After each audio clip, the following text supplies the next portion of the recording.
Halo semua, kita bertemu lagi di channel Live Well. Pada video kali ini kita akan membahas tentang anak dan juga orang tua.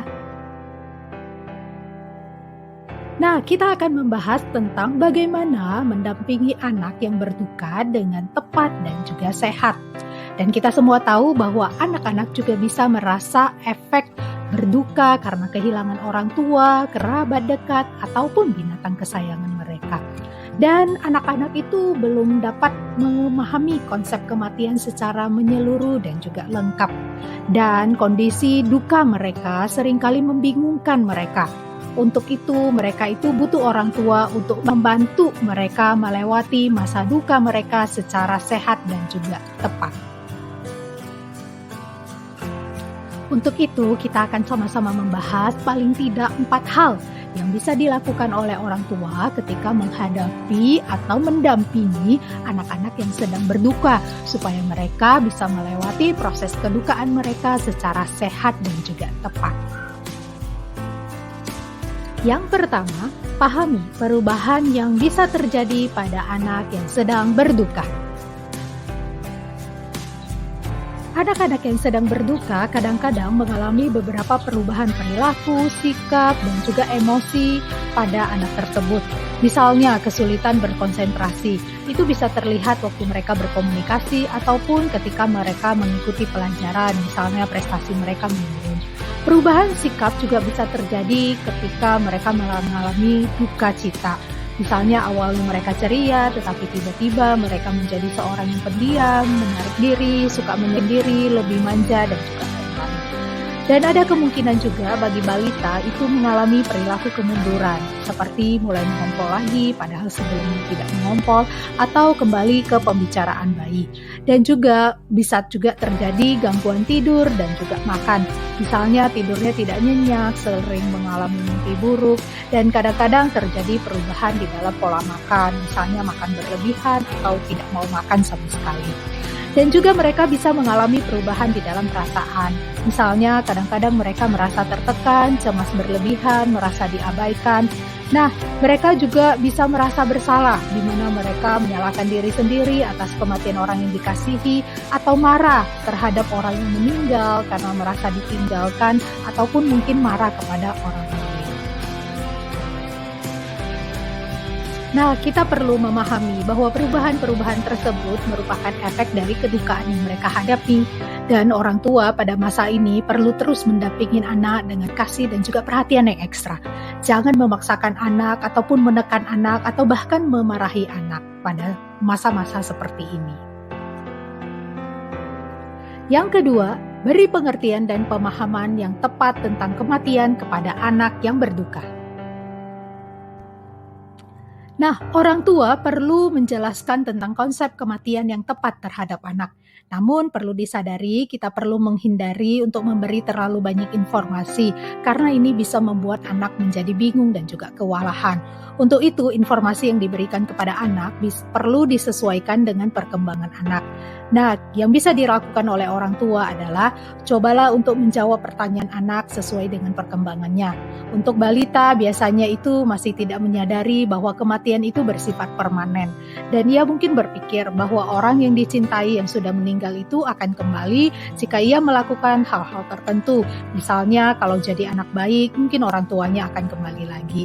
Nah, untuk usia sekolah yang lebih besar, mungkin sudah memahami kematian yang bersifat permanen.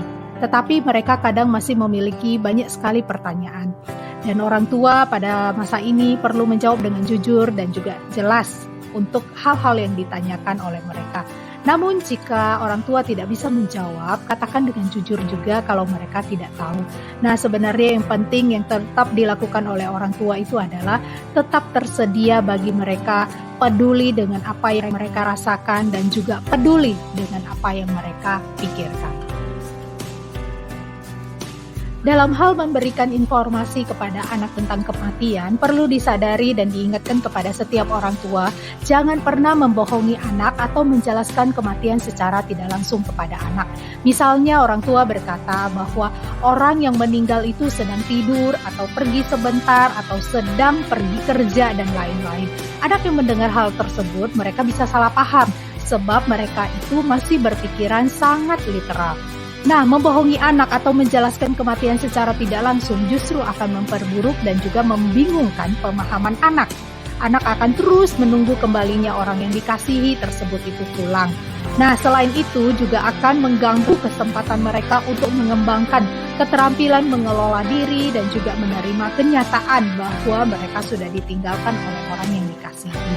Untuk itu, sebagai orang tua, anak perlu diberitahu secara perlahan tentang apa yang mereka alami, tentang kondisi yang mereka hadapi pada saat ini. Yang ketiga, beri waktu anak untuk bersedih. Berduka adalah respon normal dari manusia ketika menghadapi kehilangan. Itu bukan hanya dialami oleh orang dewasa. Anak kecil pun butuh waktu untuk berduka, butuh waktu untuk bersedih. Nah, untuk itu sebagai orang tua, doronglah anak yang berduka untuk mengungkapkan perasaannya. Mengekspresikan emosi yang dirasakan itu dapat berdampak baik untuk anak. Orang tua mungkin bisa lakukannya dengan cara membacakan buku buat anak-anak yang mungkin menceritakan tentang kematian. Ini bisa menjadi cara yang tepat untuk memulai percakapan dengan anak. Dan anak juga bisa dibantu untuk mengekspresikan emosinya melalui gambar, melalui album foto, ataupun melalui cerita yang disampaikan. Kadang-kadang tanpa disadari ataupun disadari, orang tua itu mencegah anaknya untuk merasa terluka ataupun bersedih. Mereka ingin memastikan anaknya itu bersenang-senang dan seringkali memberitahu mereka itu untuk tidak khawatir, semua akan baik-baik saja, orang tua yang meninggal itu akan kembali lagi dan lain sebagainya. Nah, sebagai orang tua seharusnya kita jangan paksa anak untuk melupakan kondisi yang sedang mereka hadapi. Sebagian orang mungkin mengira kalau menyuruh anak melupakan adalah cara terbaik untuk anak yang sedang berduka. Namun justru itu salah, itu bukan cara yang terbaik, justru itu adalah cara yang salah. Sebab anak justru harus belajar menerima situasi tersebut. Walaupun perlahan, namun mereka itu perlu diarahkan untuk bisa menerima setiap kenyataan atau kondisi yang sedang mereka hadapi. Jadi orang tua yang memberikan waktu buat anak itu untuk merasa sedih ataupun memberikan kesempatan bagi mereka untuk mengekspresikan emosi sedih mereka, mungkin ketakutan mereka dan lain sebagainya, justru itu adalah cara yang sehat buat anak untuk bisa sedikit demi sedikit menerima kenyataan bahwa mereka telah ditinggalkan oleh orang yang mereka kasihi.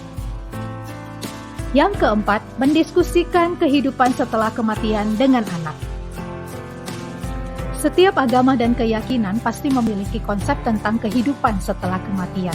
Nah, jika orang tua memiliki keyakinan agama tertentu, kondisi kedukaan itu merupakan waktu yang tepat untuk disampaikan kepada anak-anak. Nah, hal ini juga sebenarnya akan membantu anak-anak yang sedang berduka. Ketika mereka mengetahui apa sih yang sebenarnya terjadi, kehidupan setelah kematian, itu akan menolong mereka untuk lebih bisa menerima apa yang terjadi. Namun jika orang tua yang belum atau tidak ingin mengangkat topik agama atau keyakinan tertentu, orang tua juga dapat menghibur anak mungkin dengan konsep bahwa orang yang meninggal itu dapat terus hidup dalam hati dan juga pikiran mereka. Demikianlah setidaknya 4 hal yang dapat orang tua lakukan ketika mendampingi anak yang sedang berduka. Kita memang tidak dapat menghindari anak dari rasa sakit karena kehilangan atau duka yang mereka alami. Namun sebagai orang tua, kita dapat membantu mereka untuk merasa aman dan melewati masa duka mereka dengan lebih sehat dan juga tepat. Oke, sekian dulu ya video kita saat ini. Jangan lupa di like, share, dan juga di subscribe. Dan juga kamu bisa komen ya jika ada hal yang ingin disampaikan ataupun yang ditanyakan. Oke, terima kasih telah menonton dan sampai bertemu di video selanjutnya.